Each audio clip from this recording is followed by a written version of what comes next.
Halo, saya Reza Zairo. Di sini saya akan membahas mengenai perbedaan pendidikan Indonesia dengan Malaysia. Sejak merdeka, Indonesia telah mengalami banyak sekali perubahan kurikulum. Perubahan tersebut mengikuti perkembangan zaman dan tantangan zaman. Apa aja sih perbedaan pendidikan Indonesia dengan Malaysia? Yang pertama dari jenjang pendidikan.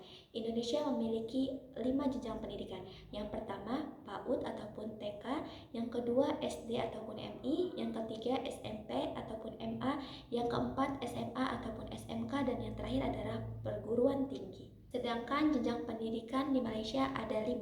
Yang pertama taman kanak-kanak, yang kedua sekolah rendah dasar, yang ketiga pendidikan menengah, yang keempat pendidikan lepas menengah, dan yang terakhir adalah universitas ataupun perguruan tinggi.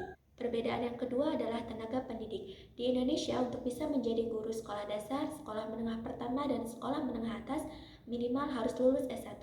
Sedangkan dalam perguruan tinggi minimal lulus S2. Dengan gaji honorer di Indonesia itu biasanya 300.000 per bulan. Sedangkan di Malaysia, untuk bisa menjadi guru harus lulus sarjana dan harus melewati langkah-langkah yang cukup panjang. Karena untuk bisa menjadi guru di Malaysia tidaklah mudah. Perbedaan yang ketiga adalah sistem penilaian. Di Indonesia, untuk bisa menilai kemampuan siswa bisa dengan 2 hal, yaitu UTS dan UAS. Kemudian, guru yang melakukan ataupun mengelola nilai tersebut. Sedangkan di Malaysia, yang membuat soal adalah Badan Pengujian Malaysia, dan yang menilainya adalah The Malaysia Examination Council. Perbedaan yang keempat adalah kurikulum. Di Indonesia telah mengalami perubahan kurikulum yang cukup banyak, sebanyak 11 kali, mulai dari kurikulum 1947, kurikulum 1952, kurikulum tahun 1964, tahun 68, kemudian 1975, 1984, 1994, kemudian kurikulum berbasis kompetensi tahun 2024, kemudian KTSP tahun 2026, kemudian kurikulum 13 ataupun biasa disebut dengan Kurtilas, dan saat ini memiliki ataupun menggunakan kurikulum Merdeka.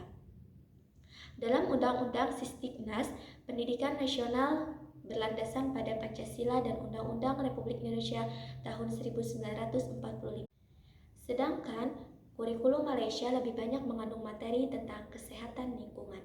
Dan pada tahun 1947 sampai 1968, kurikulum Indonesia dan kurikulum Malaysia memiliki kesamaan implementasi karena orang Malaysia pernah belajar di Indonesia. Ada 5 kurikulum yang ada di Malaysia. Yang pertama adalah kurikulum asuhan dan didikan awal kanak-kanak. Yang kedua adalah kurikulum standar persekolahan kebangsaan. Yang ketiga adalah kurikulum bersepadu sekolah rendah. Yang keempat adalah kurikulum standar sekolah rendah. Dan yang kelima adalah kurikulum bersepadu sekolah menengah. Itulah 4 perbedaan pendidikan yang ada di Indonesia dan pendidikan yang ada di Malaysia. Terima kasih.